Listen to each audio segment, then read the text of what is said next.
It's time to work on another maple. This one's coming in for the winter also. This one is an update video on this maple that I slip potted into this broken pot for the year. And I do take this one in for the winter. It used to be because I was afraid of the pot breaking. It's not an issue anymore because it's already broken, so got that taken care of. So what I'm going to do now is clean up a little bit of the tree so that the bugs can't crawl around in it so much. So any place where I have little hidey holes for the bugs, I'm going to go ahead and make sure that they're dug out. Like this little spot that's healing right here, I just want to pick out any loose crud from in there. Same thing with up here in the front. There was this little section where the bark is kind of still peeling away, and that is a perfect hiding spot for bugs. Now, other thing I'm going to do is just kind of give a little bit of winter silhouette image to this. I'll make some nice rounded pads and clean up any of these things that are growing in the bad spots where I don't really need them. So mainly a fine twig refinement here. It goes pretty quick.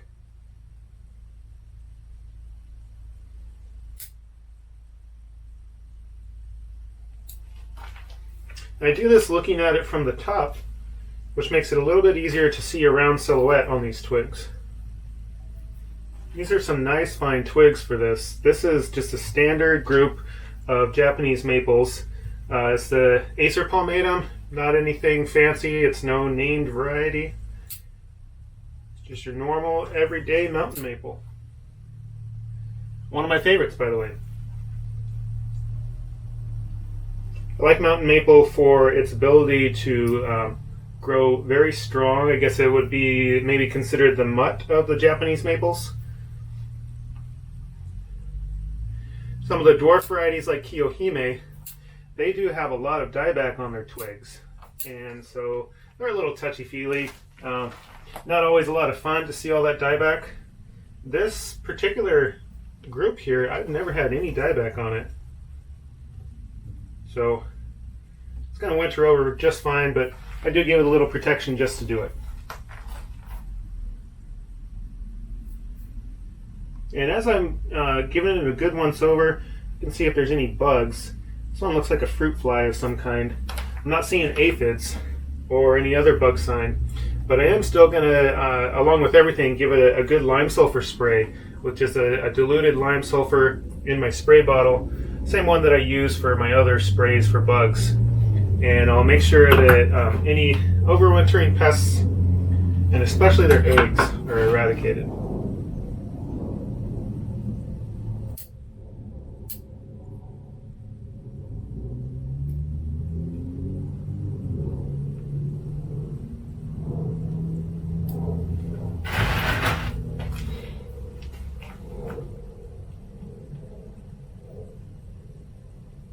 This has been a really nice day in here today. It was a little bit chilly earlier. There was some fog out and everything. Took a little bit to warm up with that fog that just chills you. But I'm very lucky where I live because there's maybe a couple of days where it's been in the freezing temperatures.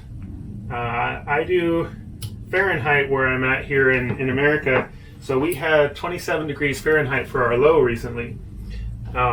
That is pretty dang low for around here for this time of year. I know places like Denver have already seen snow, so has the Great Lakes like Michigan. So yeah, I'm very lucky that this is the type of weather I have. It's about 53 to 54 degrees Fahrenheit in here today in the greenhouse, so quite comfortable for me.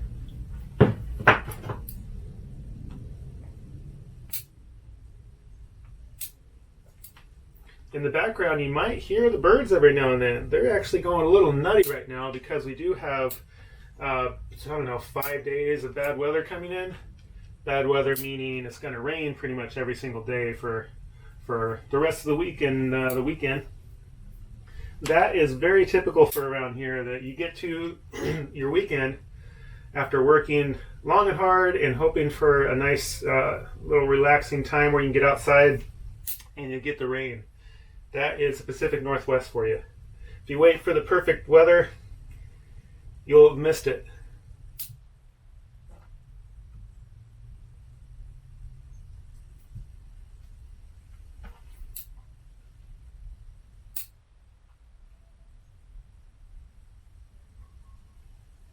Yeah.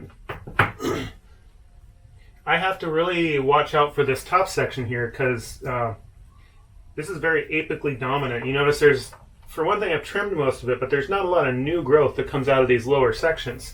It's got somewhat weaker lower branches too, and then the top, especially on this upper tallest trunk, very, very strong growth up at the top.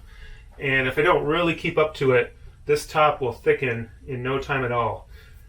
Acer palmatum mountain maples really want to grow up. They don't want to grow out like the Kiyohime, Kotomaru, Sharp's Pygmy, a lot of those other dwarf maples do.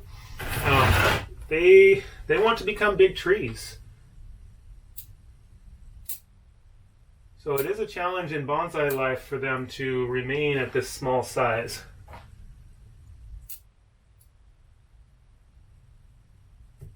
So I'm very diligent during the year to keep these top sections pruned nicely. And no matter what I do, even though I'm going through with a fine-tooth comb and really getting out all the buds that I don't really want, I'm still going to have a profusion of buds all over this tree. All these branches will have so much new growth come next spring.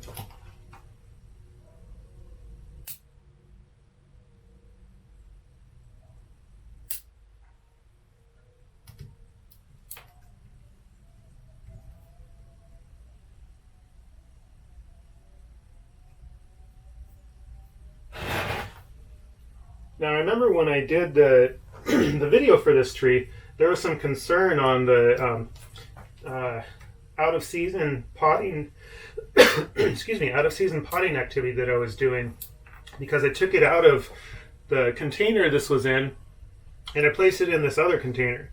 The concern was, isn't that going to damage the tree, especially the roots? Aren't the roots going to dry out? Because this is what's called a slip potting technique, I didn't actually cut any roots. All I did was just stick it in here, and then I covered anything exposed with a bit of moss. And it's obviously doing really well. So slip potting really can be done with caution at any time of year. I actually did that in the middle of summer. So seems to work out just fine. Now the middle of summer and taking off quite a bit of roots on a maple is probably not quite so advised. There's a lot more chance that it's going to have issues drying out, especially. Root work on maples is really much better in the springtime.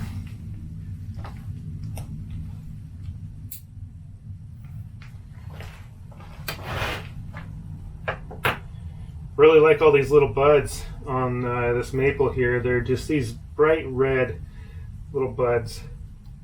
Really quite cheery.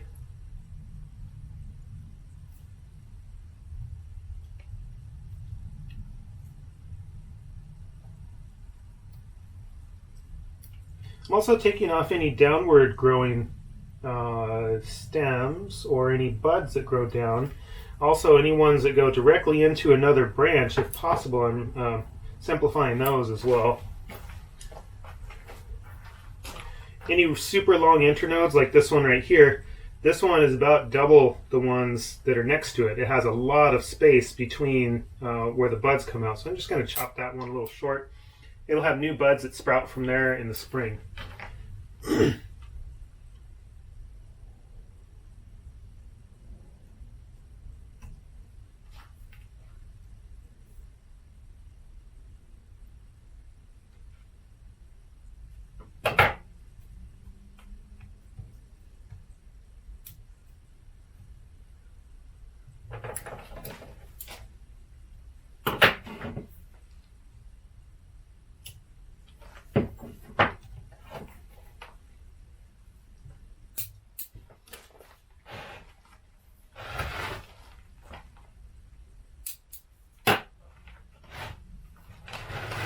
So as I'm working on this, I'm turning it around quite a bit.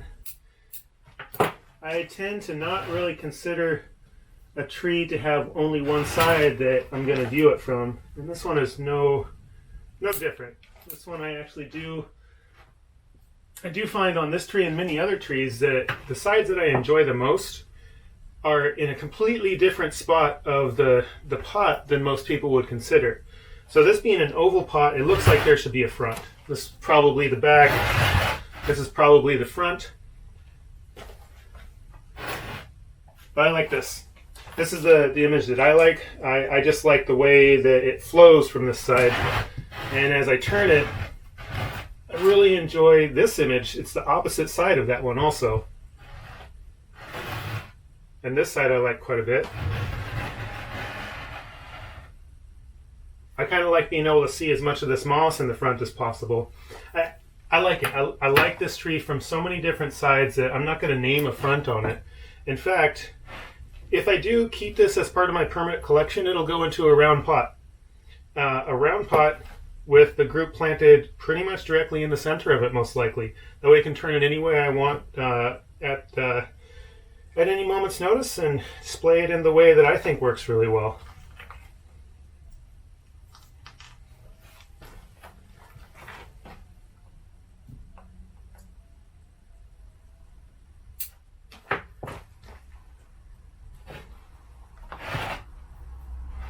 So all I'm doing is just a last check to see if my lines are pretty good. This one's not as ramified as some other maples. I just want to make sure I have a good rounded top and that most of my pads, my foliage pads, are going to be nice and rounded.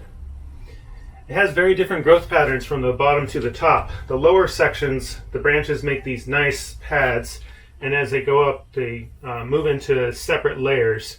But once we get up to the top, it gets just a little bit crazy up here.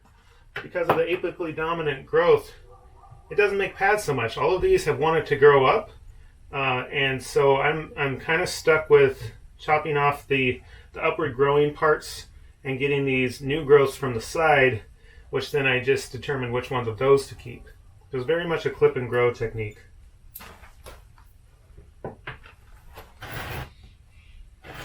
So the top I'm not always very happy with. I do like the lower layers quite a bit more than the top usually. But hey, that's good enough for now.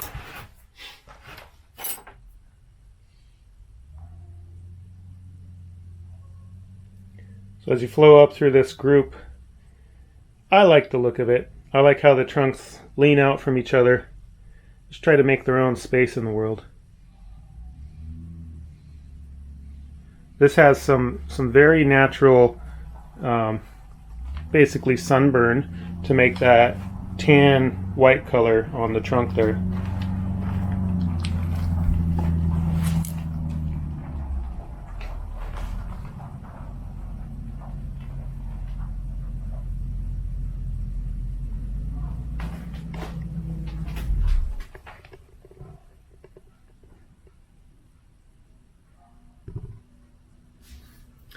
So there you go, a little bit of cleanup on this little maple here. It is ready to take a winter rest over here in the greenhouse. It's an unheated greenhouse, so it's going to be perfectly fine. The buds will show up a little earlier than everything else outside, and it will be protected from the drying winds. It'll be protected by from too much snow. Although snow is a natural insulator, heavy snow on this that we get around here turns out to be very wet. And then we usually get it clearing out, and then we get it to be freezing temperatures, which on the wet snow it turns into big clumps of ice, and all these little branches just snap right off. So yeah, giving it a good enough protection to make it through the season. There you go. Hope you enjoyed the video.